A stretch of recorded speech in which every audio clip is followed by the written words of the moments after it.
Voilà, je vais donner les explications sur une tablette, sur l'application tablette qui ressemble fort à l'application sur ordinateur. Donc ça c'est la vision graphique et la fenêtre algèbre, la voilà, et le masque de saisie ici en bas. Je crois qu'il n'y a aucune difficulté à s'adapter.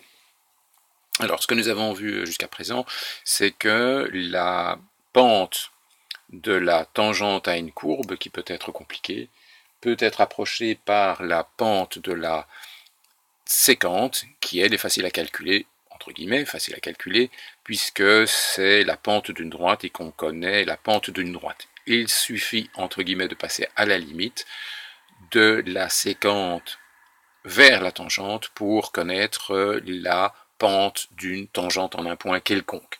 Ce passage à la limite, nous ne l'avons pas fait, nous ne le ferons pas, mais il est possible de le faire. C'est un calcul qui dépasse le but du cours.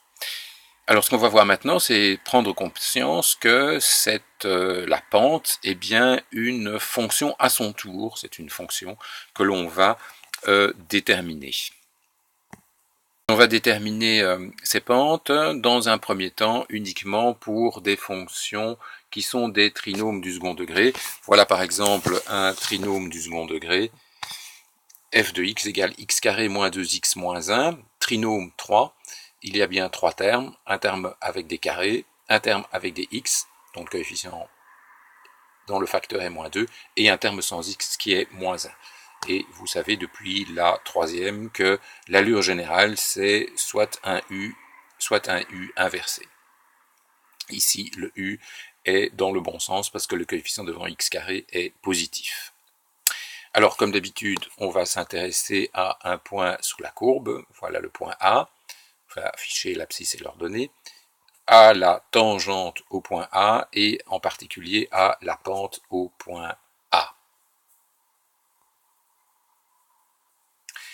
Alors, on est bien conscient que lorsque le point A se déplace, la pente varie. Ah, par exemple, ici, la pente est négative au point A, et d'ailleurs la courbe est décroissante.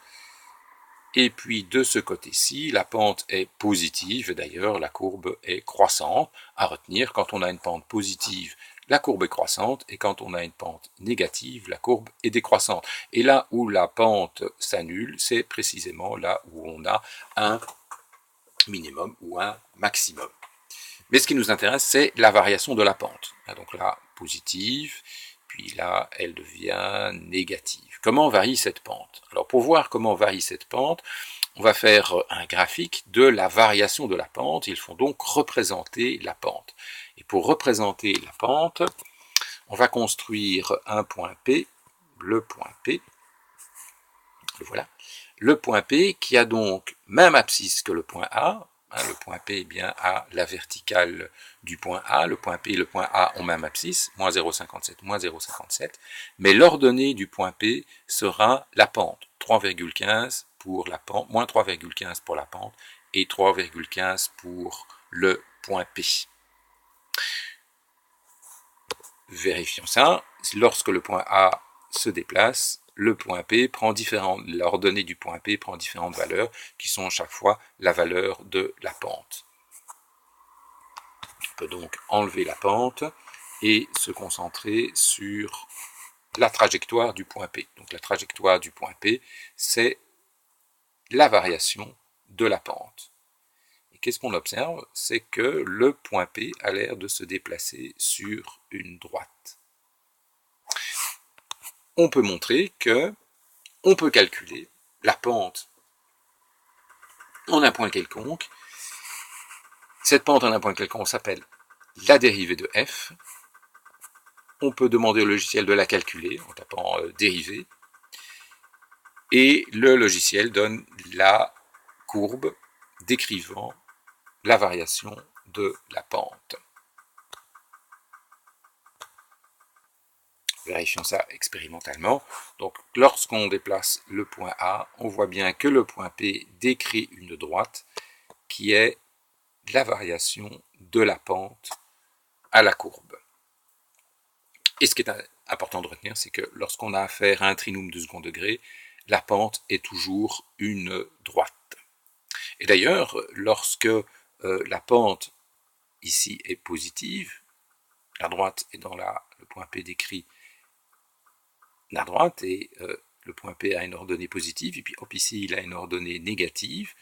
Là où la droite passe l'axe des X, c'est précisément là où se situe le sommet de la courbe. Alors on peut même demander au logiciel de calculer l'endroit où la droite passe par l'axe des X. Voilà, on va déplacer légèrement pour y voir un peu plus clair. Voilà, c'est le point B d'abscisse 1. Donc c'est bien à l'abscisse 1 que l'on aura la verticale du point 1.